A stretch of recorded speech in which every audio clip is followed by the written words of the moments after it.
Hey, I'm Shamar. And I'm Andrew.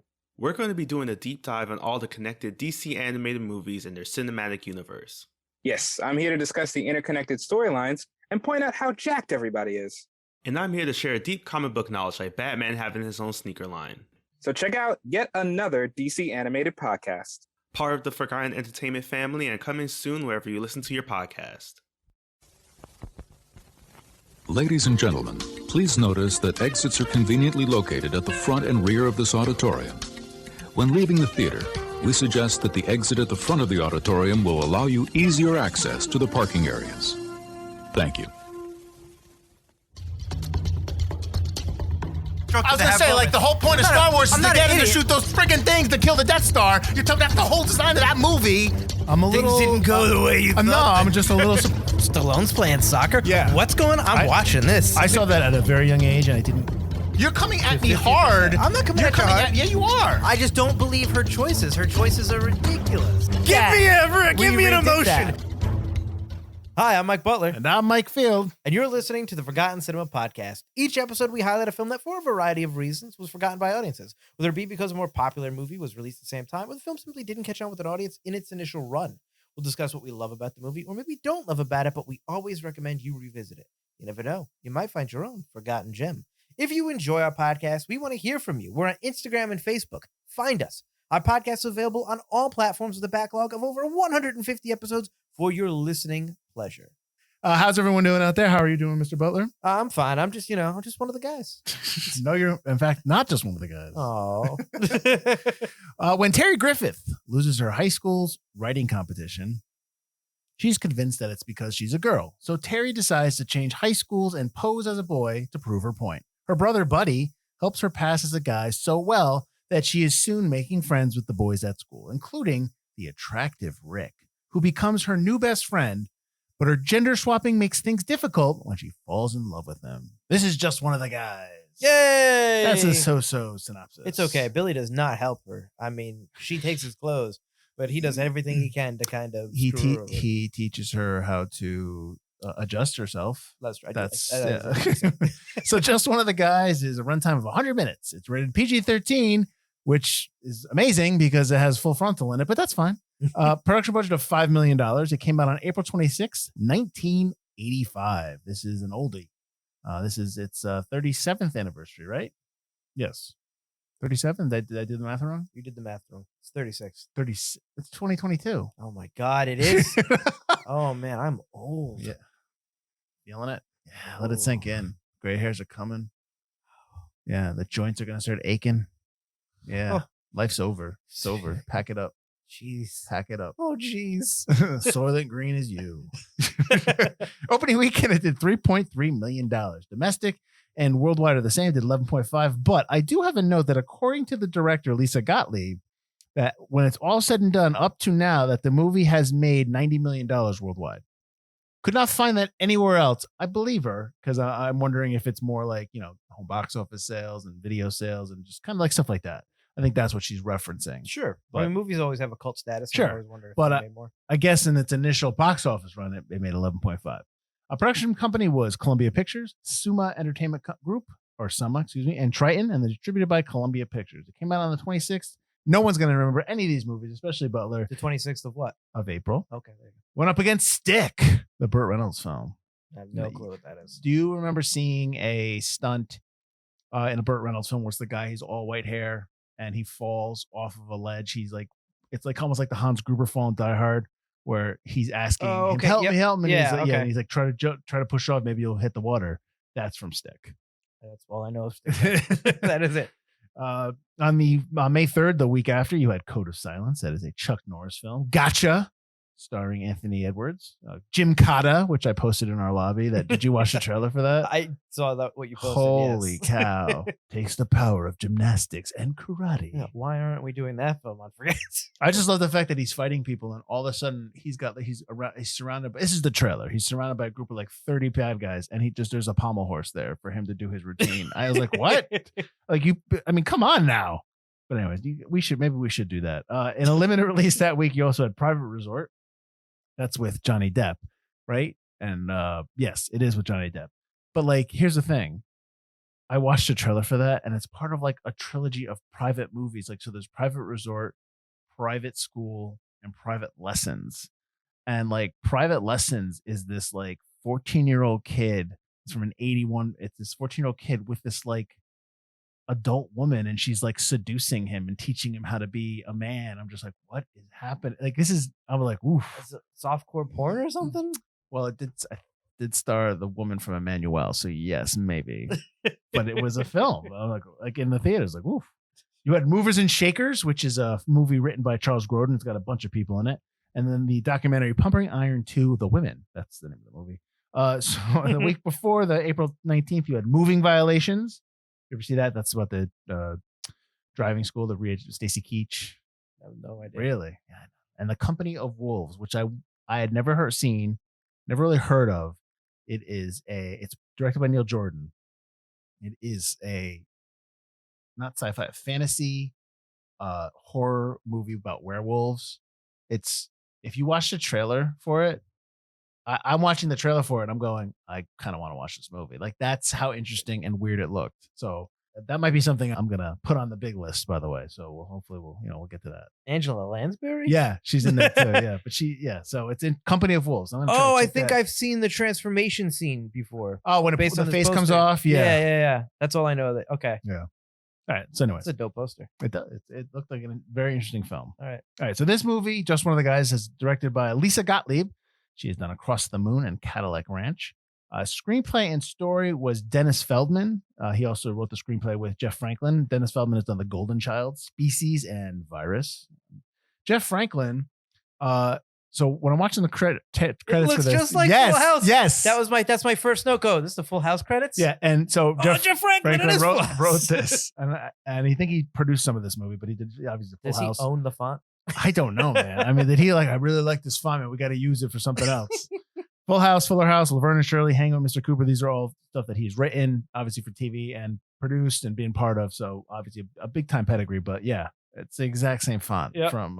So if you didn't know that, Just One of the Guys' font. I was so happy when I saw Full the name House. pop up at the end. I was like, oh, Whatever happened to you? I was waiting for that to pop on. All right. He's also some of the movies he's done is School and Love Stinks. Now I also have a note here that Gottlieb claims that her and her writing partner Mitch Giannunzio worked on the script, but the producers denied them credit. So they did do some work on the script, and I do have other notes where she worked with the actors in terms of like what they want to do, and they workshopped ideas and whatnot. So, right. So that makes a little sense. Cinematography by John Mcpherson. He's done Jaws: The Revenge, Short Circuit 2, and Fletch Lives. Basically, he's a sequel guy. Composer was Tom Scott, who's done Stir Crazy, Soul Man, and Hot Pursuit. Edited by Tony Lombardo, who's done Uncle Buck, My Cousin Vinny, and a movie that we did, Butler, Greedy. Produced by Andrew Fogelson, who's done Spring Break and Blue Thunder, to name a few. And our cast now, a lot of unknowns. Some people you might recognize, but a lot of unknowns. Joyce Hyser as Terry Griffith. She's done This Is Spinal Tap, Valley Girl, Staying Alive, and Greedy. She was in Greedy, which I think we talked about. Oh, okay. Yep. When we did the Greedy show. Yep. Clayton Rohner as Rick Morehouse. He's in April Fool's Day, Bat 21, and The Relic. Billy Jane as Buddy Griffith. Parker Lewis Can't Lose, a TV show. And Cujo. I think he's the kid in Cujo. He is Terry Griffith's obviously younger brother. Rick Morehouse is who Terry falls in love with, who she tries to help out and change his look or whatever. Right. Tony Hudson as Denise. She's in Leatherface, Texas Chainsaw Massacre 3, and School Spirit. William Zabka as Greg Tolan. Now, again, I'm going to tell Butler to watch Cobra Kai. He's not going to because he's just going to ignore me. He says, go try, don't like it. He is obviously in the TV show Cobra Kai. He plays Johnny Lawrence from The Karate Kid. He's also in Back to School, and he actually is a Oscar-nominated person for the movie Most. He was a writer. It was a short film. So, oh, really? Yeah. I didn't know that. Yeah.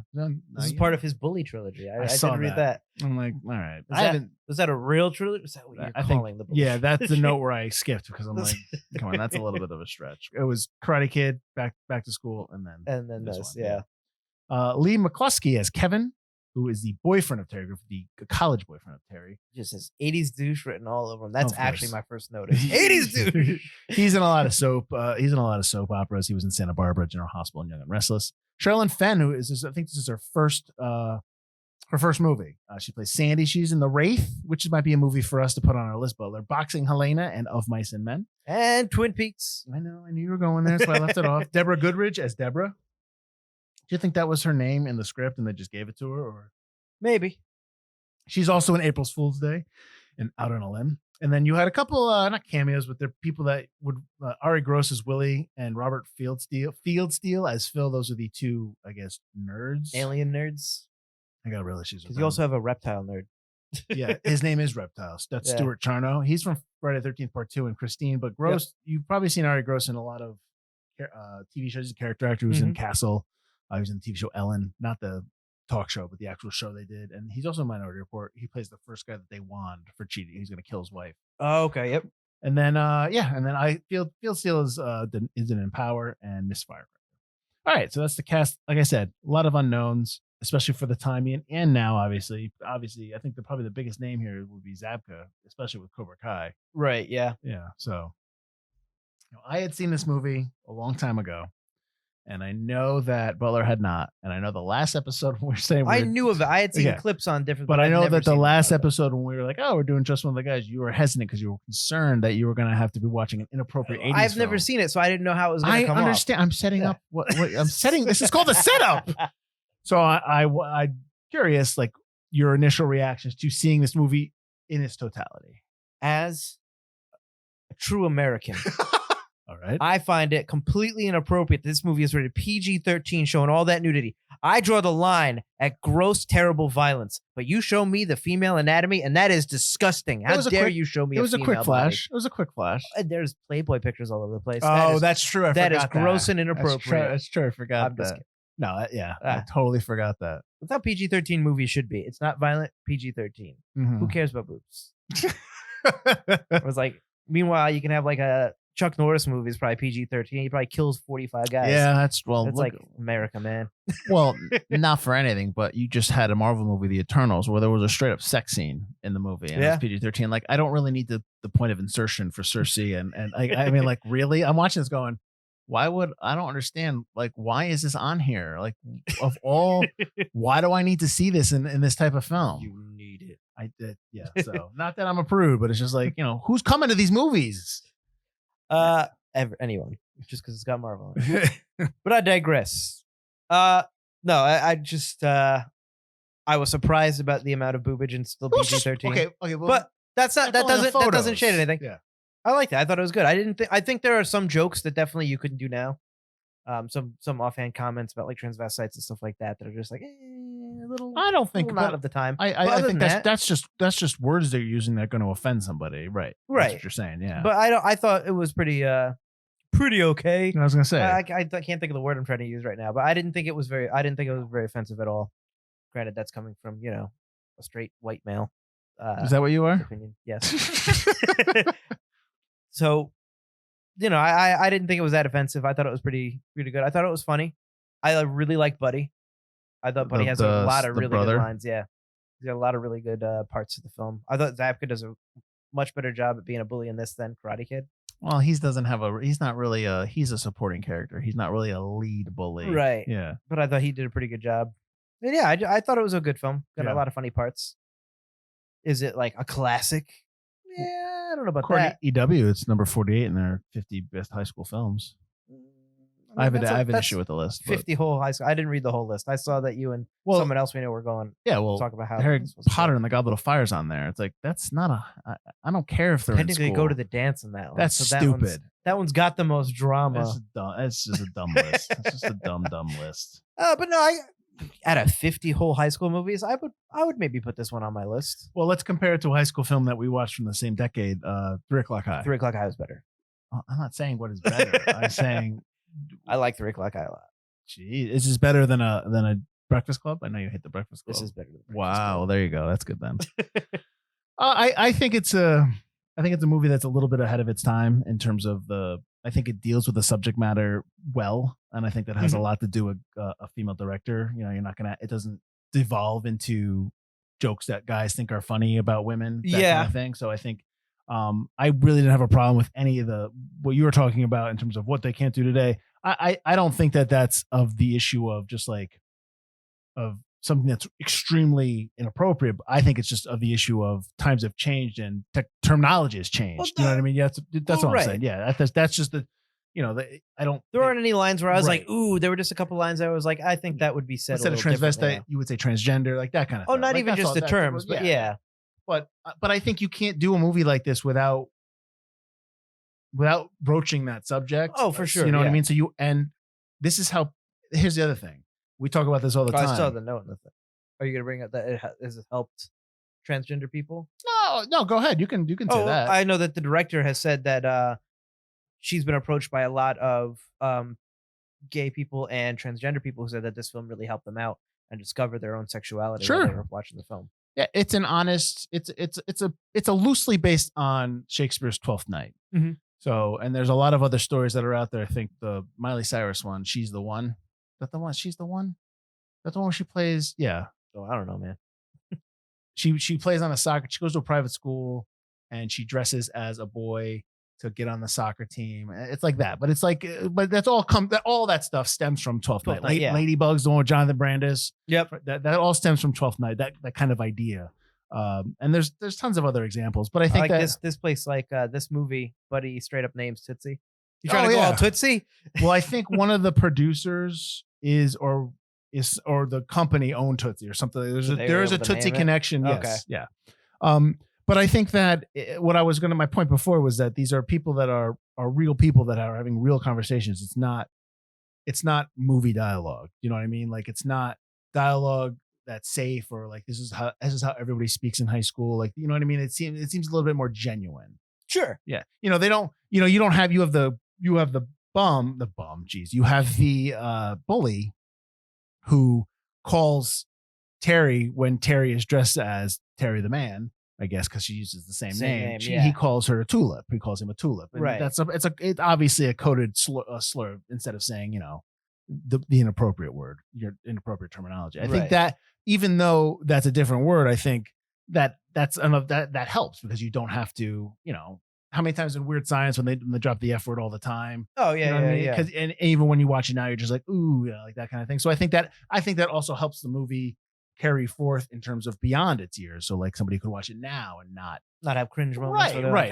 Like, I think that's good. And I think the story that it's telling, I think is fun. The one thing that I didn't know if you caught on to this was there's not a lot of music in the movie, like score.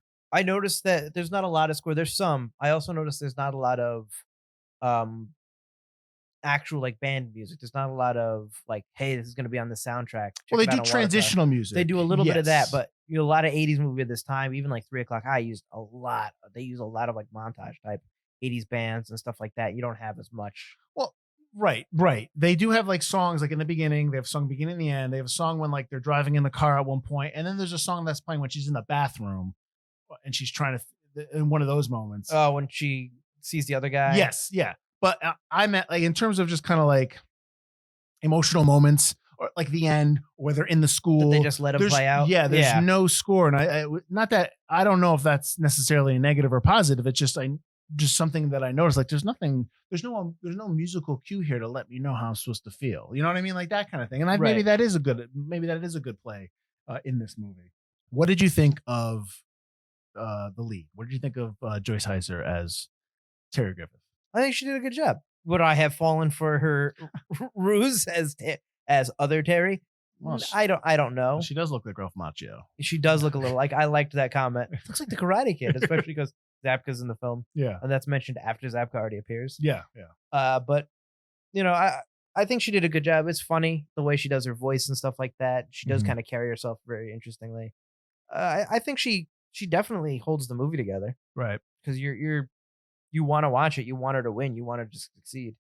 And I think she has like a good transformation as well, because when it starts, she's not like not likable, but she seems like she's already kind of got it together. So it's like, what is she really striving for? And the movie really kind of High school senior who has a college boyfriend. right. Yeah. She's already, everybody likes her. She's already pretty. and She's stuff like pretty. that, She's so. she's attractive, and she is a good student, and she's career driven. And Yeah. yes, yeah. So yeah. it's like, what is she fighting for? And then the film, like, you kind of hope that, okay, I hope that she does learn, not learn a lesson, but you get at the beginning, like, it's not that she's not good. It's that that her article is not interesting. She hasn't found her voice yet. There's and no I think passion in the articles, Yeah, yeah. that's what she's missing.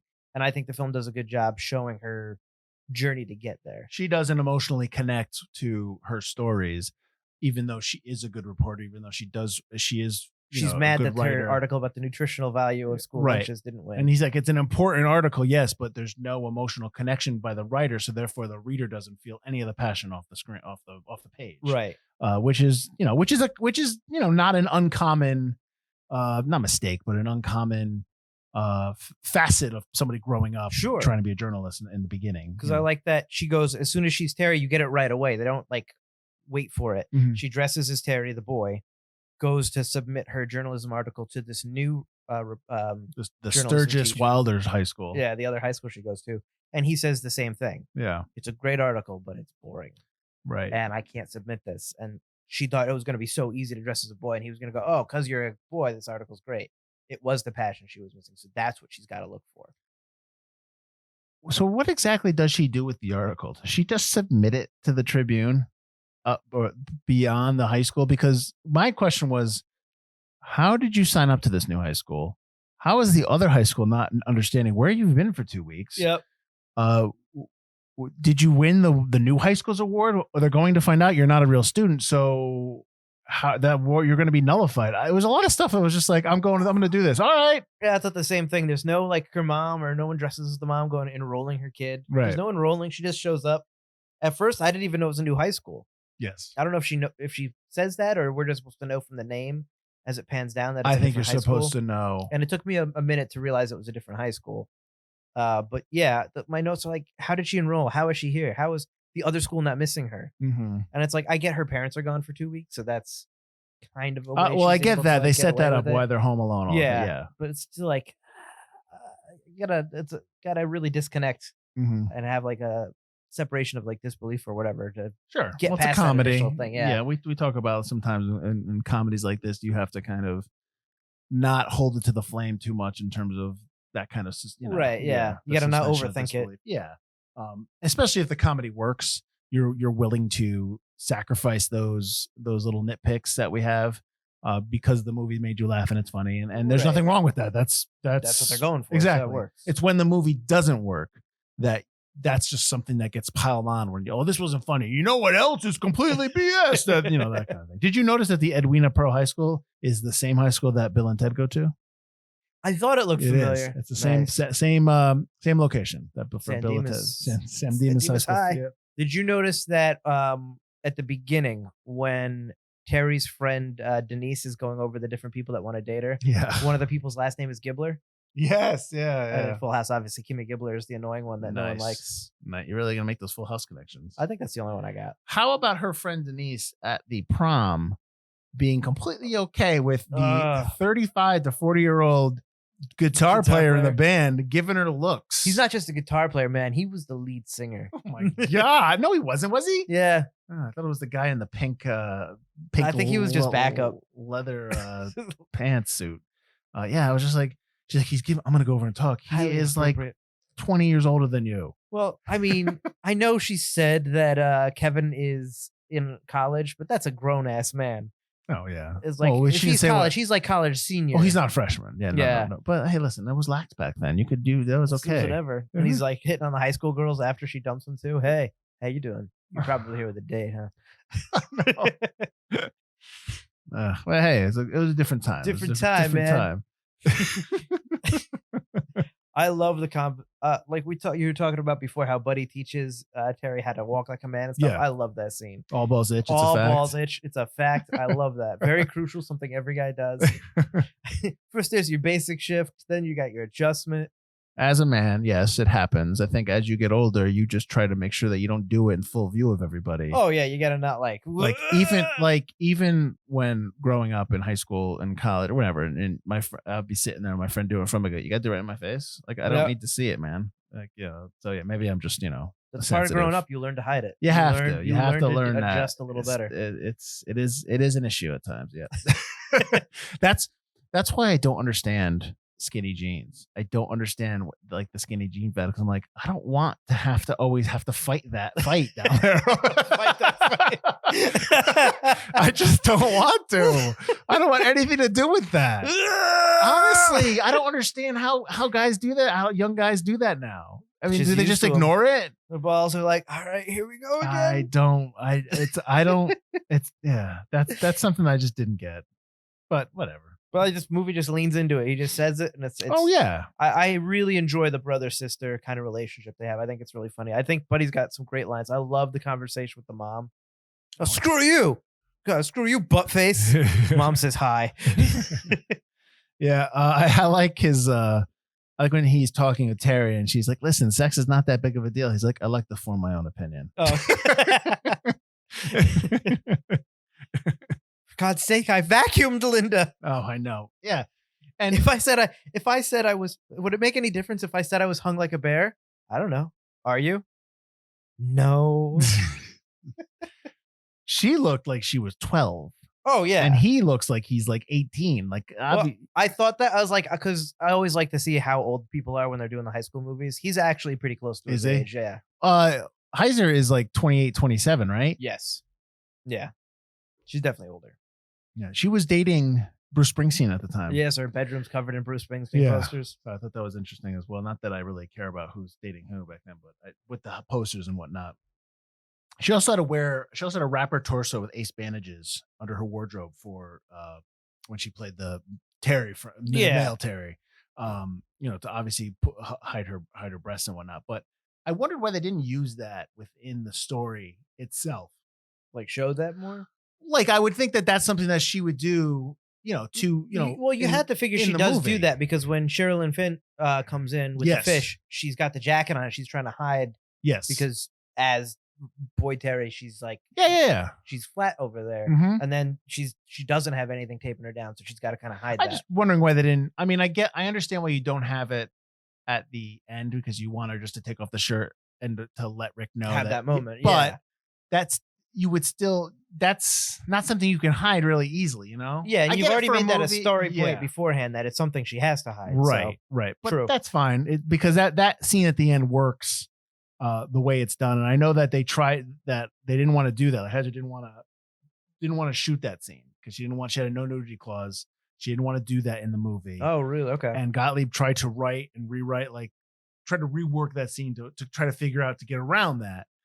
But ultimately she was able to convince her because there was no other way to do that, to do the reveal like that without it coming off, good and well.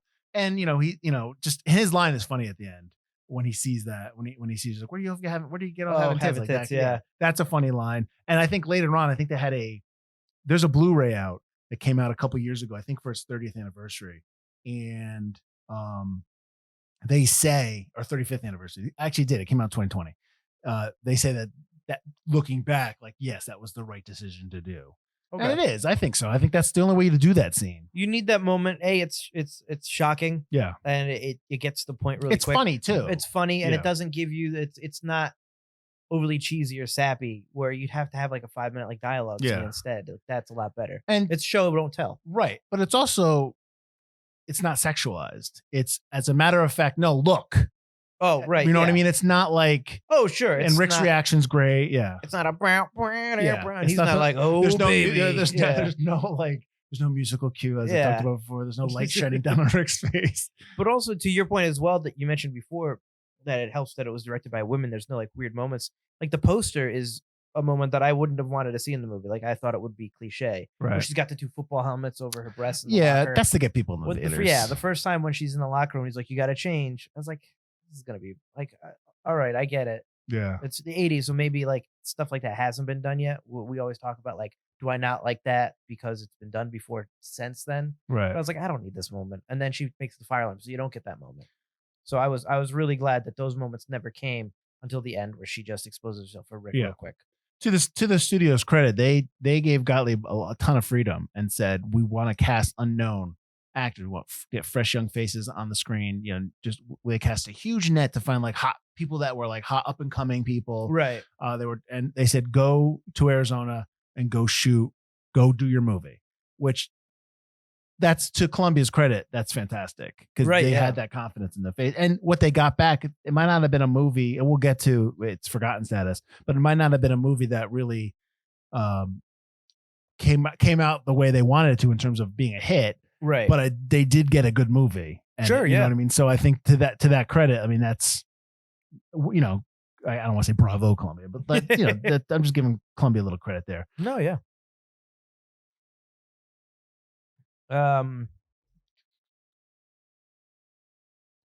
Would you have liked this role if Jennifer Jason Leigh was in it? Because she had screen tested for the movie. Sure. Better than Joyce Hyser? Sure. I gotta think the believability of a woman playing a man to pass as a man would have to factor in. It has to be an unknown. Mm-hmm. Was she more well known by this point? Who? No. Jennifer Jason Leigh Oh, well, no, she Fast Times at Ridgemont High. was just out beforehand. Yeah, it was early 80s. So it was earlier 80s. Yeah. Okay. So yeah, maybe not, because this is her first big leading role, really. True. She was younger. She's the younger sister in that, right? Yeah. So I mean, Joyce Hyser is now you're not looking at her with like she doesn't have any baggage. I guess. Yeah, that's true. So even though Jennifer Jason Leigh might have done well, you've already seen her in things. Mhm. Joyce Hyser, you really haven't. Mhm. So maybe the believability of her as Terry, at least in the back of your mind, would work better. Mm-hmm. Terry wears a lot of skinny ties and vests in this film. Terry looks like she needs to be in like 80s music videos. That's an 80s film. It's an 80s movie, so she's dressing like an 80s. She's got style. Which was what they bring up, and that's why. Well, that's how she fixes that's Rick. why, Terry needs to help Rick. We haven't talked about Rick a lot. What did you think of that Clayton's performance as Rick, but also, I guess, the chemistry of Rick and Terry throughout? I think one of the notes that I have is that they talk about how in the beginning, Rick kind of understands that he believes that Terry is gay. So he just and a friend. So he understands that going forward. Sure. So he kind of like, you know, he likes him. He likes how he, you know, helps him out. Helps him out and stuff. Yeah, absolutely. Right. Because there is a bit of awkwardness. I mean, Terry doesn't know how to really handle being a boy, Right. and having a male friend. So there is kind of moments where Rick, you can see that Rick is kind of like, what's up with this kid? Even though, you know, Terry befriends him and wants to hang out with him. Whereas Rick, you can get from the beginning, is rather a loner, always wears headphones, doesn't really hang out with people, always by himself. So, you know, Terry brings him in and kind of forces him to have a friend. Right. So even though, and you get that moment in the bathroom as well. Yeah. And that's kind when of he fixes his hair, puts the hair behind his ear, yeah, and he's all mad that he's going to the bathroom in front of him. yes, yeah, in front of her. yeah. So, but no, I like Rick. I think he's right off the bat. You know, he's just kind of, because he's bounced around from school to school, but you get the fact that he's more with it, more together than like the other nerds that are like Reptile Man. We'll and get to the nerds. alien. We'll kids. get to the nerds. So he's definitely more put together. He's just quiet and shy because, you know, he's never really had a chance to make friends. Right. So I think that works. Plus his secret love of James Brown, Which is pretty cool when you find out that James Brown comes to the set. He spent 3 days with the actor Clayton Rohner to learn his dance moves so that he can do them at the end of the prom. Right, yeah. That's pretty wild. That's pretty cool. I spent a week with James Brown. Yeah, the actor's quote. Yeah. That's pretty cool. You know, that's a nice note to see. But why don't we get to the nerds? Because my note about Willie and Phil, is it Phil? Yeah. Yeah. Is there something wrong with them? I was waiting for them to actually be aliens. I was waiting for some like 1980s cutaway gag where after the prom they go, mission is complete, and they hit their button and they actually beam up, and So, it turns out they were really aliens. I'm trying to think about other, you know, nerds at the in movies throughout the decades. I'm gonna move aside Revenge of the Nerds because I know that's all nerds. And when I say nerd, I'm not being negative. It's just it's an 80s character trope. Exactly. But you have the two kids, the John Cusack character and the other guy from 16 Candles. Okay, yep. That are Anthony Michael Hall's like buddies. Mm-hmm. You know, they're those two. And then the two guys from Can't Hardly Wait that are the friend of Charlie Korsmo who goes into the party. They infiltrate the party. I haven't seen that movie in a long time, but you yeah, should. okay. That's pretty good. But anyway, like those guys are, just for an example, those guys are believable because yes, they're extremely quote unquote nerdy and they have, you know, they're just weird, I guess, for the sake of being, and that's fine, but they're believable. Like I can see, I know people like that. These guys seem like there's a serious mental issue that's going on with these guys. Oh, sure. They're completely like, and I get they're it. in a league of their own. Honestly, and like, just I get it's the 80s, so people are probably just like, whatever, just leave me alone. But like, they are just off the wall, and I'm like, these guys something's wrong with these guys. And we have experimented with one of your Earth customs. yes, Now they were supposed to be Trekkies, but because Columbia doesn't own the right to Star Trek, they couldn't be Trekkies. So they had to workshop their own geekdom.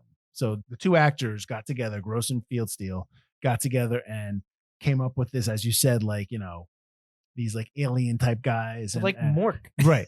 So they came up with all of that. They workshopped those two characters together.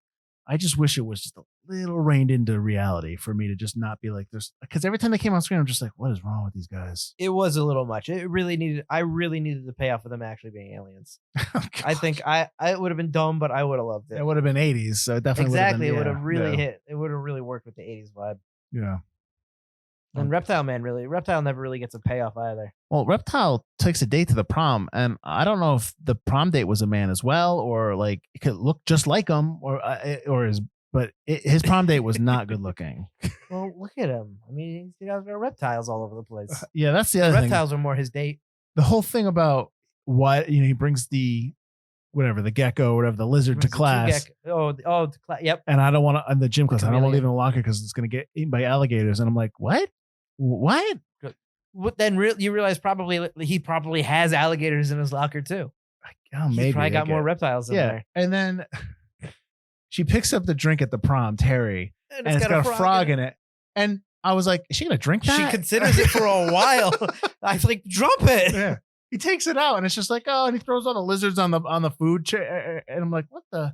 Let me ask you this about the prom, because this is something that popped into my head. And this is not the only prom in a movie that I'm thinking about it. They go to the prom, they're dancing, and they got a food table. But like, at what point did proms change to where you had to go have a dinner? Because all the proms that I've been to, like, okay, well, sit down. What do you want? Chicken? Like, you had to actually sit down and have a meal. I think it just changed because now it's probably just more affordable to do wedding venues, and that's just how they roll. Well, that's dumb. Like, that's stupid. I don't understand. Like, I'm thinking back going, I don't want to sit down and eat and then why can't there be a food spread and people are just having, a good time, whatever. No. Yeah. And apparently proms back then, no chaperones. There's no adults there. There was, I mean, every movie there is like one or two teachers, but yeah, in this prom, I didn't even realize I was watching it. There's not one single chaperone. There's like a giant fight breaking out and everyone's just like, giant fight. You have a 30-year-old guy making out with a kid. Good times. The 80s. Are there any other lines in the movie that you liked a lot or any kind of, I got a couple. I like Rick's whole speech about Greg. Okay. I really like that speech when he gets up because it's like, oh, what's he going to say? Yeah. And the fact that he's like awarding him biggest douche award basically in front of the cafeteria. Yeah. Is really, really good. And his line, like, so either you had problem with food growing up or you got a really small wiener.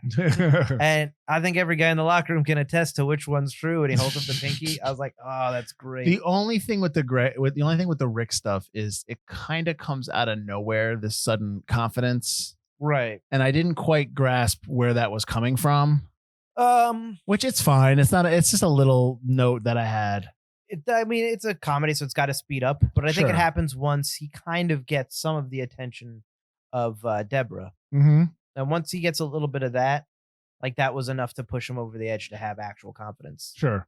Like once he realized, oh, she wants to talk to me. Oh, but this, douche is really stopping that from happening.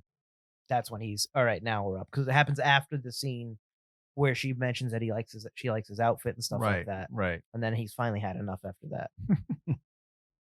But I really like.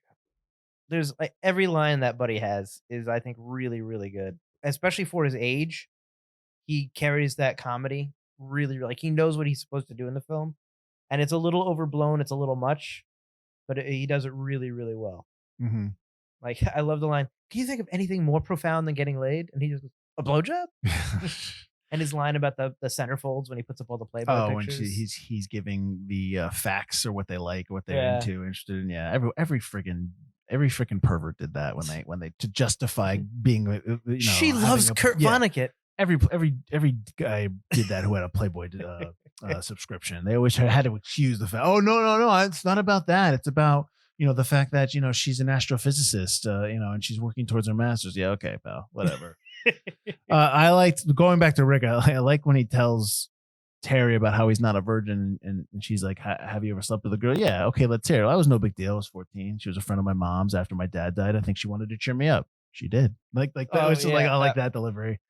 So yeah, and I liked in the prom when Cherylin Fenn's character, what is her name again? When Sandy is, with Terry, they're at the food table and and she's apologizing for, basically, not wanting trying to be, sleep with him. Right. Yeah. And she sees her because Terry ends up taking her friend Denise as the date, and she sees Denise, making out with that guy. Oh, and he's like, we don't have a real commitment. She can date whoever she wants in the middle of the prom. So I thought that was a funny line as well. The other thing that I liked was the older guys, the teachers. So they show the two teachers, her teacher that tells her initially that he didn't select her, her writing teacher, the journalism right, teacher. the guy who's running the journals club or whatever it is, the paper, the school paper. And he's talking with this other guy. This other guy's obviously a creep. I'm gonna flunk her so she stays back.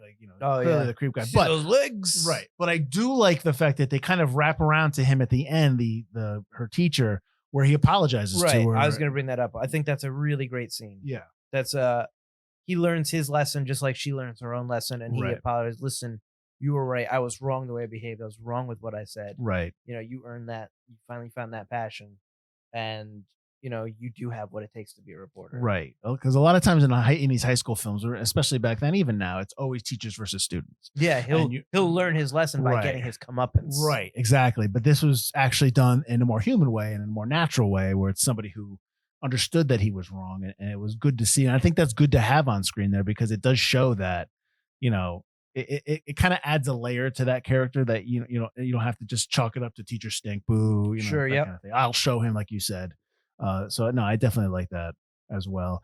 I didn't realize that the beer cans that they're drinking at are real brand of beer. They were real back then. They were popular for their low cost because the economy was sluggish, and young people looking for a cheap buzz. But here's my thing: what was the drinking age?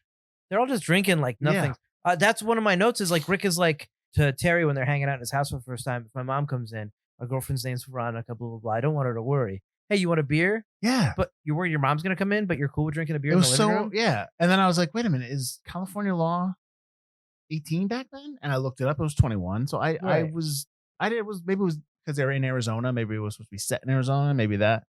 I think the drinking age is federally was 21 well, everywhere. From what I understand, and I should have looked this up, but I remember a long time ago understanding that it's not an actual law.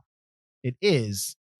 So basically what the federal government does, and I'm probably wrong, but correct me if I'm wrong, is that they tell you that the drinking age is 21. But if you go to 18, you're not going to get a certain amount of funding. Like they don't tell you exactly that is. Oh, you know okay, what I mean? Gotcha. Yeah. But they say they suggest 21, and if it's 21, I believe you are right. Yep. You will get this amount of funding for this. But if you say 18, you're not getting some of this money. That's right. Your state law can override that. Now I don't know now if everyone's 21. But I know that it was different between states. You are right. I do remember that. Yep. Yeah. So I think that's what you have. And maybe in the 80s, they were, like I said, they were in Arizona when they're shooting. Maybe they're going by Arizona law. Yeah, because they're drinking like it's nothing. They're not worried about it. It's not like other ones where it's like, oh, we got to hide this, blah, blah, blah, blah. Right. Although, I mean, they do want to have a party, obviously, Buddy and Terry. But they never end up doing it. Yeah, exactly. I was waiting for it to end up becoming like a house party situation. I was like, no, so there's going to be the big house party. Okay. And they never did it, which I was kind of happy about. Yeah. Because that's very overdone. The house party? Well, back then it wouldn't have been. Right? True. That's another one of. That's a 90s trope. Is it before? Yeah, that is a 90s That's definitely a 90s trope, the house party. I mean, I should take that back, though, because you do have that at 16 Candles. They have that party at the house. So that's probably the big thing there. But like you said, that's like one of the first ones. So it's another example of, is it a trope now or was it a trope then? Mm-hmm. It's a trope, now. Now it's definitely a trope, especially. Well, actually, you haven't had that in a while. A house party, then you had that Project X. That's probably the last real big movie. And that was based on a true story, so it's not like loosely based. So it's not like it was something that was just a trope for the movie. I actually you have teenage comedies anymore. You do. You just they're streaming, and you don't see them as much. They're just not theatrical releases, right? Yeah, and you have or their TV shows. You have TV dramas and teenage dramas and stuff like Euphoria and stuff like that on HBO, and then you have like Netflix has a ton of like romantic comedies for teenagers on their platform. So yeah, but movie wise, nah, I can't really think of something that cock blockers. Yeah, I That mean they were was- high school going into college, but yeah, But that was all about, all about girls trying coming to, of age and trying to get laid. yeah. So but that's they're few and far between. No, now. I agree. Yeah. Yeah. Well, I think it's because Although I do like cock blockers. It's pretty funny. it's got It's its got- moments. I don't know if I'm a huge John Cena guy. I think he's great in comedies. I'm tired of seeing the Experian commercial, to tell you that right now. I don't get why there's a blue cow. I don't understand any of it. You love bringing up cable commercials, man. I do. Because it just doesn't make any goddamn sense. I've got that cord. I don't get those. See, here's what commercials. happens. Like a company like Old Spice makes a commercial and it's so weird and everyone's like, it's funny. And then everyone's like, give me that. Or Skittles does those commercials that are just off the wall. Right. And then everyone's like, I want what Skittles is doing. It's like, how about you create your own thing? How No. about you- yeah, exactly. Weird. That's weird is Skittles brand. Odd is Right Guard's brand. It's or Old Spice brand, excuse me. You're your own brand. Figure out your own brand. Don't copy. I don't know what Experian is doing with the purple cow. So whatever. It doesn't make me wanna. Anyways, I don't know why I'm on this tangent. Father, why do you think it's forgotten? I think basically it came out during a period where there were a lot of teenage comedies. Especially this is where around the time of a lot of classic ones like Breakfast Club, 16 Candles. All those John Hughes classic movies are out around this time, and there's so many different ones. And I think that's why movies like maybe less this than 3 O'Clock High, probably more 3 O'Clock High. But a movie like this kind of gets buried, and a lot of your people in this, they were unknowns, and they kind of remain unknowns or character actors. Well, they never sprung. Yeah, they never did Yeah. anything much after this. Joyce Hyser doesn't do much after this. Clayton Rohner, who plays Rick, goes off and does a bunch of stuff, but it's more like guest starring roles in different Mhm. TV shows. Same with Billie Jane. Zabka kind of disappeared in the 80s and came back now He's with Cobra Kai. he's back with Cobra Kai. Yeah, there's definitely a in resurgence terms of there. acting wise, but he's been a producer and he's been behind the Oh, screen. he's a lot of done stuff, Yeah. yeah. And Cherylin Fenn obviously went off into Twin Peaks, but that's more like a drama. And Yeah. that still, she wasn't like the main character in that. Yeah. And that only lasted 2 seasons, became kind of a cult hit as time Yep. went on. Yep. So I think the fact that your cast isn't very big, the fact that Jeff Franklin went off and did, Full House. Who is a big That- TV guy? He's a big TV guy after this too. You don't go back and realize he did movies. Like I didn't know he did movies, and I wouldn't have even thought he would do a movie like this, where it's a little more adult themes and stuff like that. Yep. Than maybe Full House, a little less family friendly. I think that all kind of adds to why it was forgotten. That and it's, you said 37 freaking years old. Well, yeah, This year. it was one of the notes I have here is it gets lost in the '80s high school movie shuffle because when John Hughes exploded onto the screen, his high school films were like almost like YA, like young adult. So they're light. They're like high school light. Sure. So everything there's caricatures and there's tropes and whatnot, but it works. It works and it's funny. It's not a movie like this movie, Just One of the Guys or 3 O'Clock High has a little bit more based in a reality of high school, not a John Hughes reality of high school. Sure. Yep. But I think the John Hughes reality of high school plays better. And you also had a lot of hot actors in those movies and big people. Right. So I think because of the surge of John Hughes films, I think Just One of the Guys kind of gets pushed down. Lost And you in the kind of shuffle, forget it. yeah. Yeah. But I do think that now looking back, I do hear a lot of people that talk about how much they like the film. And I would think that this movie is rife for a remake. I know it's the 12th Night, so you're basically anything you make is going to be 12th Night, and you can. Mhm. But I think that it could play well if done by the right people. Right. So, but I think it helps to have a female director. I think back then it did, yes. I think even today it would as well. Well, if you have like a 1980s guy doing this movie, he's going to inevitably probably not be as cognizant of any kind of sensibilities or sensitive nature of anything. And he's just going to want to go for the joke. And he's probably going to have people say stuff that you're probably going to get those cringeworthy moments. So, Yeah. so I think it would have worked back then, probably. But now it wouldn't be looked back upon and going like, oh, that movie is a really good movie. Actually, it translates well. So you wouldn't have that aspect if it was done differently. Like I said, I mean, like if it was done today, it would need a female director. No. Today? I don't Yeah. know. Well, who knows? Maybe. I don't want to put that shackle on that in terms of like it needs to have this, because then when you start doing that, then I think it just go helps. down a road. Right. But I think that helped the movie back then. I think it would help it maybe now again. Right. Okay. Unless you went the other way with it. What do you mean? Just one of the girls. Have a guy playing a girl? Yeah. But see, that's the thing. You get caught up in now. Okay, but is he doing it because he's trying to win a contest? Because or is he doing it because he's somebody who's confused about his feelings? See, that's what you're going to go down now. That's the road you're going to travel down there. Then you're going to start going about, okay, well, who's the actor or actress is going to play them? Mhm. You know, because it's got to be the right person, a person who identifies with that. That's the thing. Like once you start going down that road, I think, and that's fine to go down. I'm Right. not a negative on that at all, but you are sacrificing quality at some point because you're no longer choosing like If you're making that your shtick, then you have to choose a reason for the shtick, and right, kind of right. lessened So, it. Right. and, but that's kind of the choices you make when you make movies like that. Okay, I'm sacrificing that because this is more important to me, and that is completely fine. It's just that's what you're getting. Right. So where can they find us? You can find us at ForgottenCinemaPodcast.com or ForgottenEntertainment.com, as we are part of the Forgotten Entertainment family. You can also find us on YouTube, Spotify, all of that good stuff. Rate, review, subscribe. It all helps us out. And join us on Forgotten Cinema's The Lobby. It's our page on Facebook where we talk about films, we communicate with you guys, and we discuss like what we like. Where I shared the instance- trailer for Gymkata. That's true. You did Gymkata. When we mentioned just one of the guys, actually, we had a bunch of responses. No, I put up the list of the top 50 of the high school films that I put that up there as well. Too, yeah. But when just one of the guys came up, I think we had a decent amount of comments too about people go, no, I like that film and whatnot. Yeah, no, absolutely. And join us next week. We are doing the movie In Bruges that came out in the year 2008. But the reason why you should join us next week is we actually are going to have a guest next week. Ooh. Laura Johns, right? Her last name is Johns. I apologize, Laura, if you're listening to this because Her name is Laura. I know that. She is from the Why the Book Wins podcast. We actually did an episode. I don't know if it's going to come out before this one or after this one. I think before. But we did an episode where we talked about the movie Enemy. And she had read the book that The Enemy was based on, The Double. That is what that podcast is about, where she reads the book, she watches the movie, and she just talks about if she likes the book better or the movie better, the differences. And we actually had I think our conversation was about an hour where we talked about the movie Enemy. Well, and it was actually a movie that we both liked. I think it would have been a movie that we would have put on our list too. So I'm glad that we did that. Right. But we're on her podcast, and now she's going to be on our podcast. She had chosen, I gave her the list of season 12 films. She had chosen In Bruges. So we're going to talk with her about that. That's next week. And I got nothing else. What do you got? Anything? I got nothing else. Then I'm Mike Field. I'm Mike Butler. And this has been Forgotten Cinema.